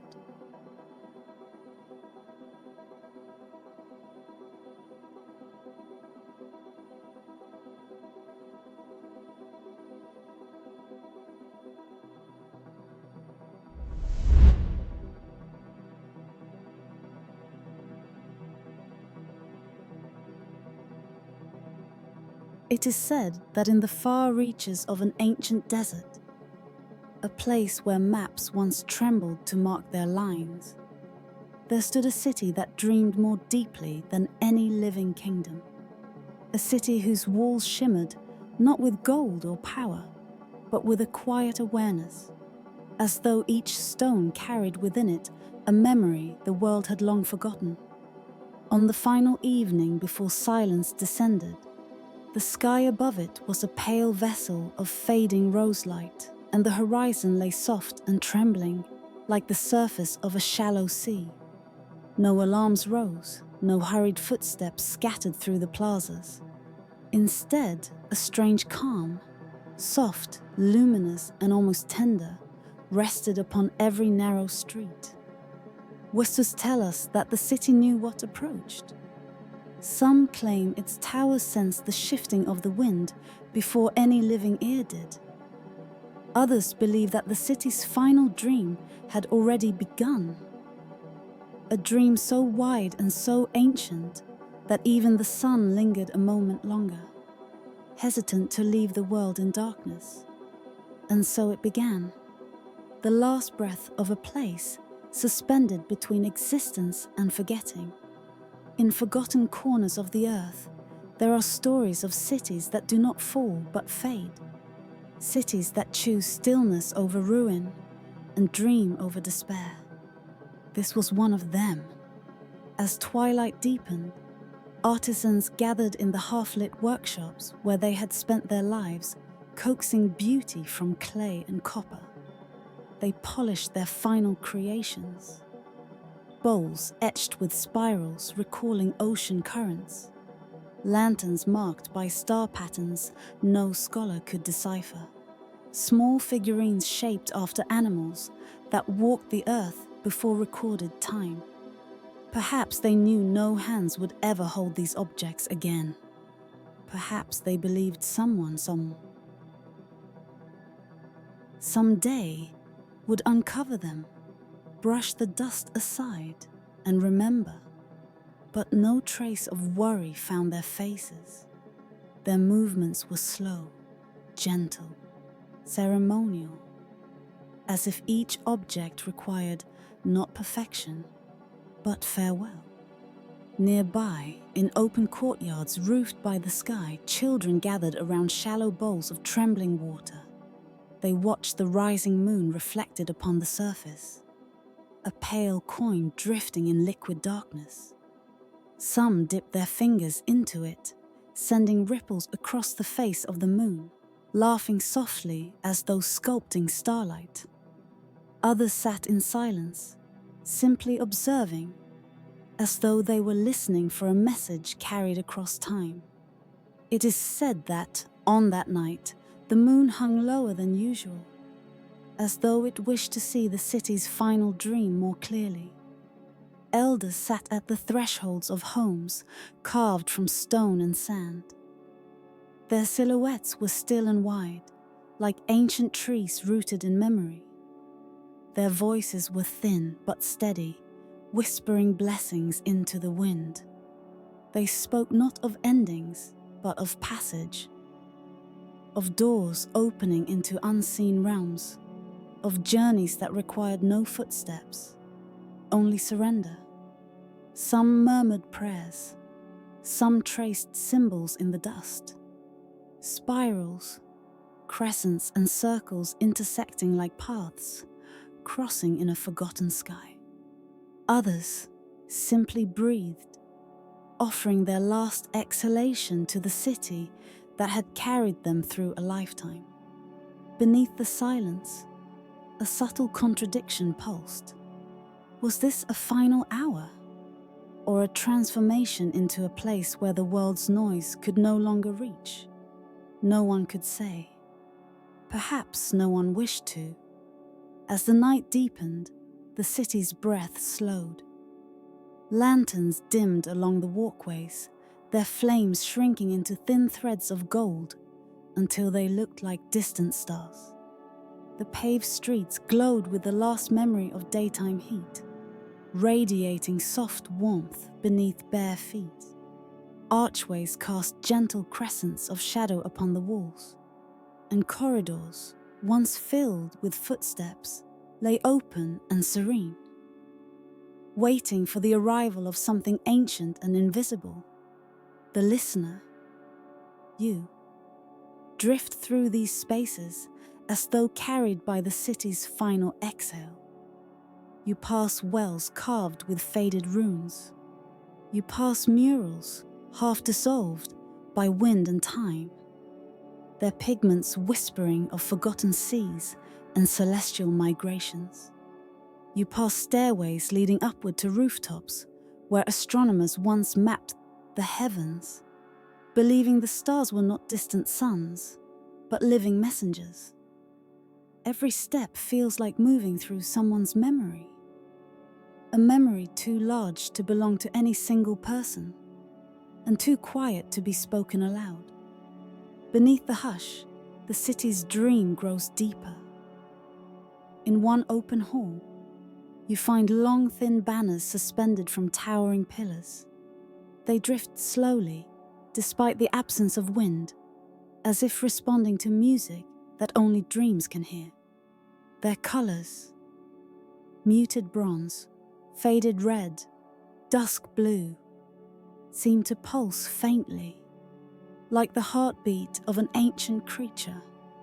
In the garden terraces, dry fountains wait in soft moonlight. Stone lions guard them, their faces calm, their paws dusted with the soft grains of the centuries. One might imagine that they listen, not for danger, but for the city's final dream song. Everywhere, the sensation grows stronger. This is not an ending. It is an inward turning, like the closing of an eye before sleep. Even the desert surrounding the city seems to hold its breath, dunes frozen mid-curve, as though unwilling to disturb the moment. As midnight approaches, the last lights in the city dim, not extinguished, only lowered, like candles preparing for the final hours of a vigil. Homes once bright with hearth flames now glow faintly behind curtains woven from reeds and desert silk. Their shadows flicker softly, stretching long and thin across floors and walls. Everything seems to stretch toward silence, toward a serenity so deep it feels sacred. Some say that the city itself began to dream at this hour, that every stone, every pillar, every forgotten corridor hummed with a low, resonant tone, too soft for the ear, but unmistakable for the spirit. Others claim they felt a gentle pull in the air, as though the city was drawing them inward toward its heart, inviting them to rest with it. Whatever the truth, the night unfolded like a slow ritual. Torches along the great stairways flickered out one by one, their embers swirling upward in thin spirals. The central plaza, once the city's vibrant meeting place, lay empty, washed in moonlight. Its fountain had long since dried, yet for a moment, some believe they saw a single shimmer of water, as though the city offered its own reflection before sleep. Shops closed without locks. Doors drifted shut as though guided by unseen hands. Every sound done near dropped tool a whispered blessing. The hush of a curtain seemed weighted with reverence. Beneath the silence, the city waited. Just before dawn, as the stars began their slow retreat, the first heavy wind of the desert arrived. It did not roar, it did not lash out. It came like a great sighing exhale, soft and immense, carrying with it the scent of ancient dunes and forgotten oceans. The wind approached the city gently, like a veil drawn over a sleeping face. Sand began to drift across the plaza, gathering in small glowing heaps at the bases of pillars. It traced the outlines of rooftops and stairways, moving with a patient hand, as though blessing each surface before covering it. The banners in the hall fell silent at last, settling like resting wings. Shutters creaked, stones shivered, but no panic rose within the city. Only stillness, deep and complete. The wind grew stronger, but never violent. It spoke in a language older than the city itself, a whispering tongue that carried both farewell and welcome. It swept across statues, temples, bridges, and balconies, laying down a soft mantle of sand over all. All. Slowly, steadily, the city surrendered its shape, not destroyed, simply erased from the waking world. Some say the city chose this. That silence was not a punishment, but a doorway into another realm, where memory could sleep without fear. Others believe the city remains exactly as it was, living unchanged beneath the sand, dreaming still. When the wind finally eased, dawn had touched the horizon with pale gold. The desert lay quiet again. The air was cool, and the dunes shimmered in long, graceful curves where streets and towers once stood. Nothing remained visible. No archway, no well, no lantern. Only soft impressions in the sand, like the fading outlines of a dream one tries to hold before waking. And yet, if you stand at the edge of that vast emptiness, at the very moment the first light of morning spills across the dunes, you may feel something beneath your feet, a faint warmth, a subtle humming, the echo of a city that chose silence over memory. Some voices only echo when we are ready to listen. Perhaps the city waits still, dreaming its final dream. Perhaps it was never meant to be found again. Perhaps its silence is not an ending at all, but a soft continuation, a quiet exhale in the night. And as the wind drifts across the dunes, brushing them into new shapes, it carries with it the faintest impression of a place not fully grasped, not fully lost, a place that lingers just beyond waking, a place that remembers you, even when you cannot remember it.